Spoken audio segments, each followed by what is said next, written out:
bonsoir très chers internautes. Bino Balandinho Soya Vision Plus Télévision.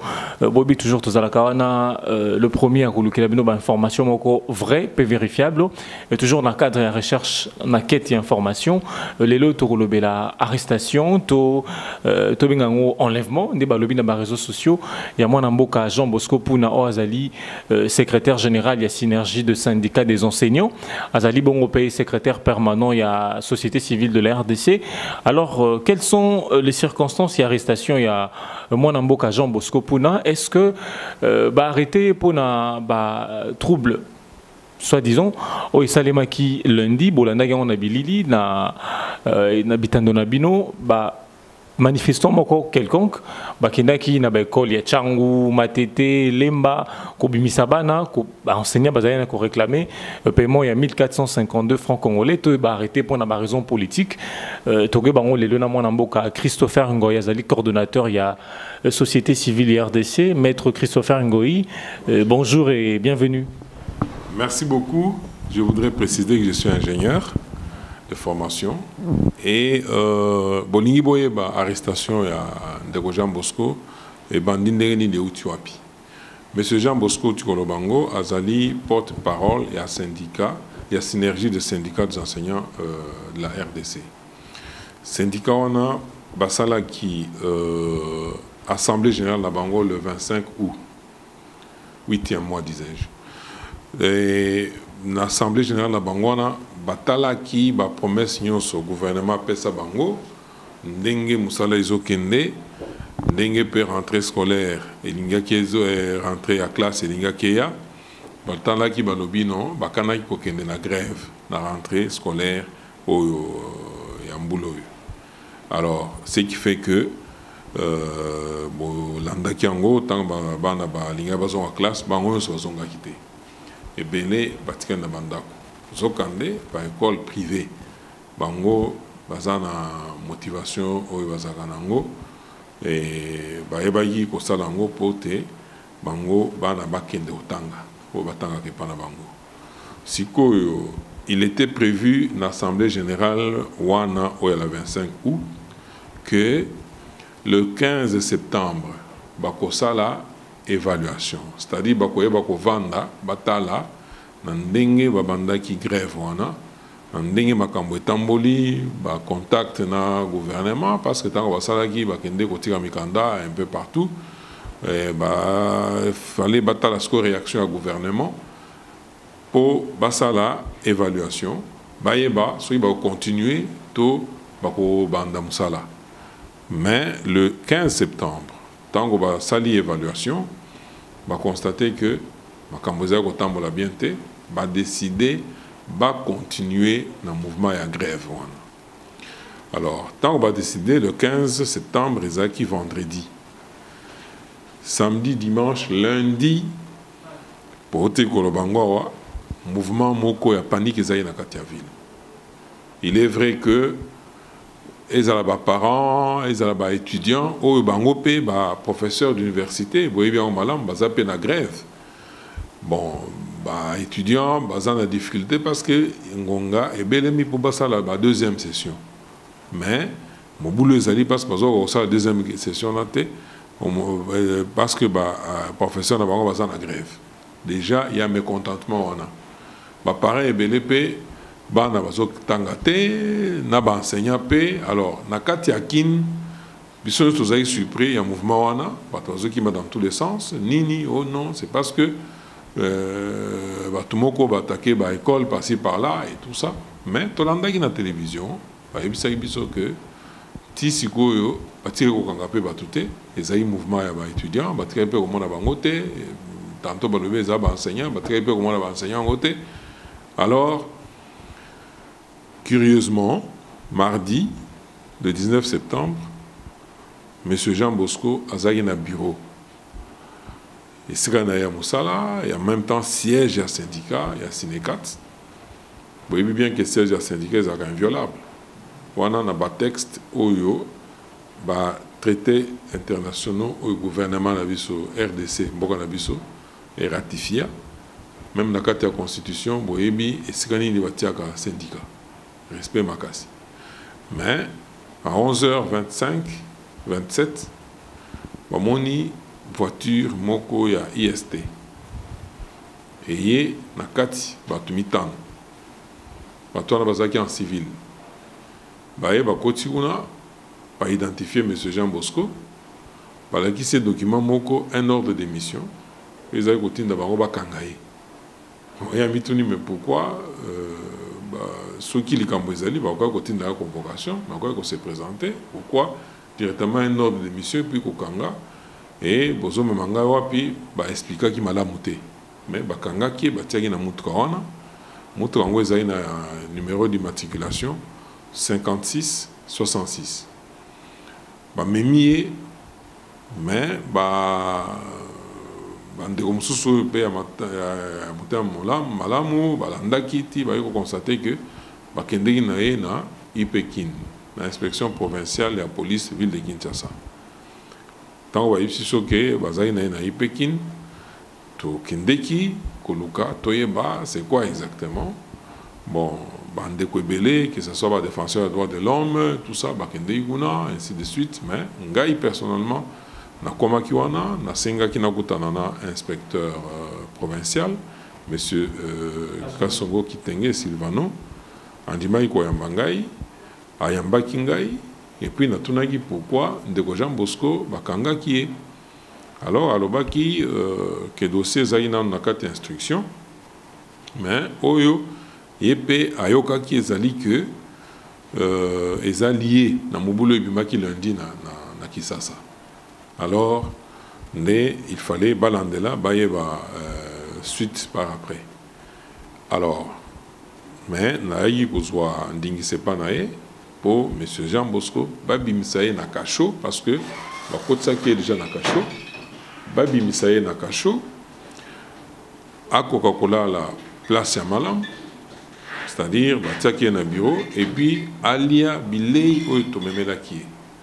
Et Andimaki, et c'est ce qui était fait, M. Jean Bosco a là quand même dans le bureau pour me marquer tout ce qui était nécessaire pour aller à la condition madame. Bon. Et que. Bon, déjà le fait que Bazo Kangayo, Batio Nakacho, la place bah, criminel Bazali et tout ça, bah Oyo, bah Kangakyo, peuvent ne pas te torturer, mais est-ce que vous avez moi je suis habitué que tant que vous avez un cachot, petit bateau et tout ça, bon, vous avez vous déranger. Parce que donc, comme on a mis surtout, bateau tout droit, Namboka, régime en place, c'est ça qu'on torturer Bango. Le colonel Franck Diongo et autres. Bien sûr, Ngamoko Nazolobo, Nauti. Ça fait une année, bah, libéré Ngai. Nataï Kobeta, une année, 8 mois, dans la prison centrale à Makala. Dont 6 mois dans le hôpital. Donc, c'est pour l'instant, nous avons récupéré santé. Mais nous avons presque mourant. Et nous avons des âmes à Makambo et Tomeseni Nango. Alors, pour revenir dans Jean Bosco, alors là, il fallait pas continuer dans l'instruction, il y a dossier. Mais na ba couloir na kotuna tuna toyoki ke na sima ya dossier wana en dehors du fait que le ministre Azo reprochait que va dire si le ton ministre y a enseignement primaire et secondaire wana nde toyoki na couloir hein na ba tozo loba par-ci par-là bon toyoki pe nungu bazo loba ke ba batoyo ba propriétaire to ba o ba kambaka ba école privée bangonde basiliki du fait que lundi lokola bana ba bimaki mardi bana bazaki ebele na classe T alors il a fallu balandelande au Jean Bosco totonaki pona kulinga koyeba bon est-ce que ça ba preuve quand même bakangaki batongo bakende ko misa mobulu batangiye ou comment. Bon,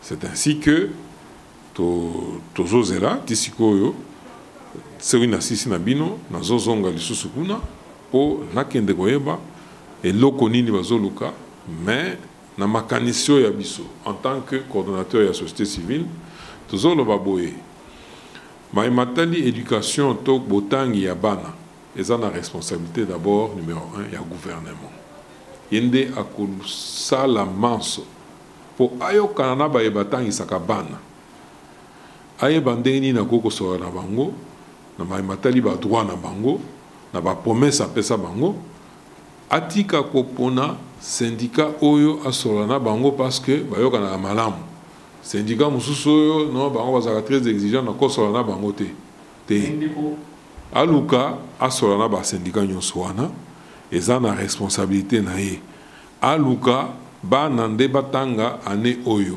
parce que nzela ya makasi ya pression ya kokanga batu ekosala nini en réaction ba syndicat baza na kanda mingi balakisi baza na kanda makasi depuis bayoka ke bakangi moko na bango alors bazo risquer ba durcir sous ton et puis ane oyo comme année blanche parce que ekozala pasi batinda soda et pa ya mulakisi nyonso bazwe na makasi bameme na classe batelemena ye abanda otangisa batelemenie mikolo nyonso ti ane ekosila c'est impossible donc botangiso wana bango baenseignant wana bandeko na biso balakisi bapona mosala wana mpasi balingaka yango mais basengi kaka l'état a reconnaître badroit na bango ayeba kosatisfaire na bango parce que bango mpe baza na bana oyo esengeli batanga bango mpe baza balocataire baza na makambo ebele il faut balia il faut bala na bacondition malamu mpo bayeba kopesa formation ya malamu na bana oyo bango nde tozoloba baza avenir ya mboka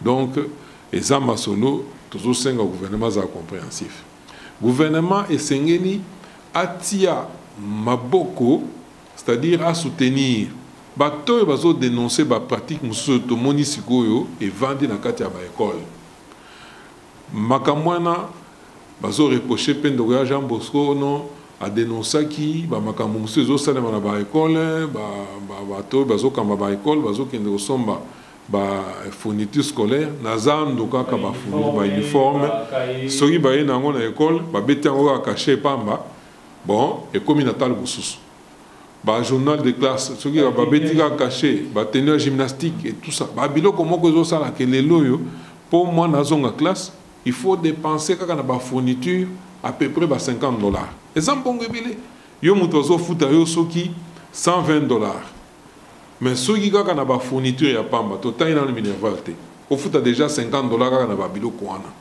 mais l'état oyo alobi na constitution na biso ke enseignement il faut ezala ofele ezala gratuit mais akokaki déjà enda akokaki kotelemela makambo ya modèle wana. Comment dans une même ville, n'est-ce pas que moko wana muto aka sombe loko boye atiango caché, valeur ajoutée à tienne loko wana ndé caché et puis aye attention na pi mususu. Non, l'État il fallait tellement makambona. S'il y a des défenseurs des droits humains tels que Bandeko Jean Bosco bazo tellement makambona, l'État il fallait accompagner bango parce que ça musala l'État bazo salsandé l'État. Mais tozo mona batwana, soyi ba kesko ko kota na sima ya police ba ko tinda police kangela biso motoyo. Bon, nous espérons que ce n'est pas ça. Nous espérons que ce n'est pas ça. Parce que on va conduire la police en erreur. Parce que biso topona, même pour notre vie, pour défendre les populations. Ce qui va moniquer, il faut pas défendre la population. Biso tokote les melabango tozonga simate.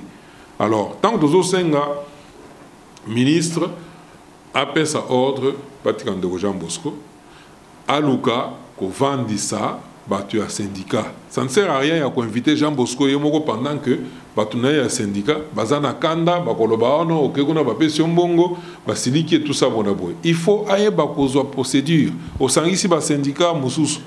Possible yokani osali document ozobenga Jean Bosco no yaka hotel matawana et tout ça mais c'est dangereux, c'est irresponsable.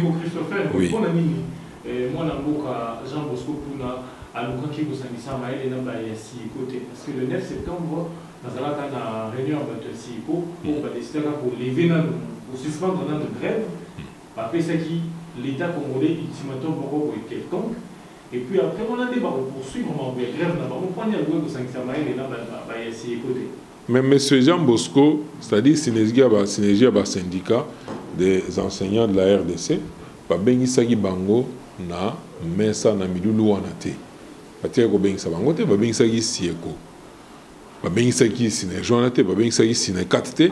Alors bakokai ko sangesa mayele wana ndenge nini ata ko ministre abenga ki Jean Bosco à titre individuel que yaka ovanda okotape wana otala masalon ndenge ezosalema et tout ça, mais obengisi sieko sieko bosololi bosali déjà mukanda.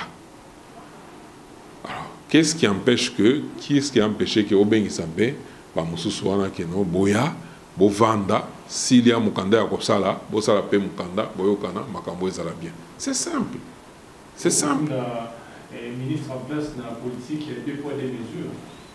Bon, eza analyse na biso eza analyse na biso ministre za mwana mboka biso to ba na mboka mabe ezali mais faut que luka mabe wana ko sala ndenge nini, comment on peut régler ça.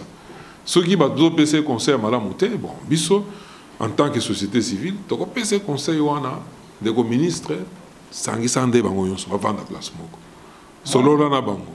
Christopher Ngoyi est délai à défenseur de droits de l'homme et l'eau.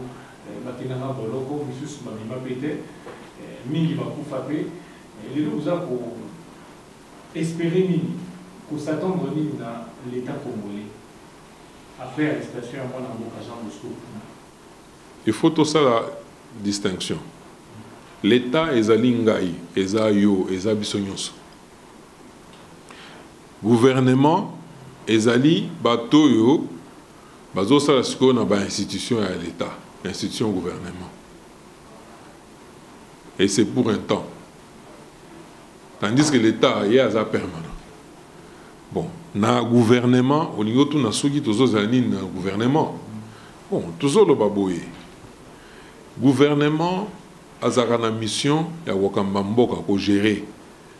Ko gérer c'est-à-dire ko luka mikanu o l'État asi azwa na kati ya constitution. Pour esalema et comme réalité mikanu wana nzokande eza na tina te population va vivre malamu bazala bien et gouvernement ye musana eza bolukiluki ndenge nini ya kokokisa mikano yo gouvernement l'état azwa na kati ya constitution pour population oyo aza souverain primaire yende kolo l'état ayeba ko se retrouver na gouvernement oyo tozomona na otai ko pesa ndakisa na likambo itali bazoki ndosoma ba fourniture scolaire bazo matcha prix alors que l'état a sila kolenge l'été na kati ya constitution que enseignement est gratuit eza pona boluki ba congolais ebele baye ba kokota na kozwa éducation baye ba kozwa formation pour basalisa mboka comme il faut. Alors les lois soki bato bazo sala ndenge wana gouvernement yende il faut à soutenir bateau bazo dénoncer mabé. Gouvernement il faut soutenir bateau bazo sala bazo dénoncer corruption. Gouvernement il faut soutenir bateau bazo dénoncer muibi. Mais dans ce moment gouvernement na biso so dénoncer muibi bakangi yo. Muibi wana ba protéger yo. So dénoncer mutazo sala corruption bakangi yo. Mutazo corrompre wana to ba corrompre ba commissaire. Alors ce n'est pas normal. Biso to telema makambwana et puis to senga na gouvernement tango ko sala makambwana to betele maboko. Pourquoi ko sala teke abongisa sala makambo malamu population a sepela parce que tout ce que la population cherche. Kibongo mwana moka Christopher Ngwazali coordonnateur et société civile de l'RDC au Bisika Pai mwana mboka Jean Bosco Puna Azali secrétaire permanent Bolandi na Bolai a Pesibino ba raison la circonstance et arrestation ya mwana mboka Jean Bosco Puna na bongo ndeto sukisi lisolo na biso donc rendez-vous na prochain numéro.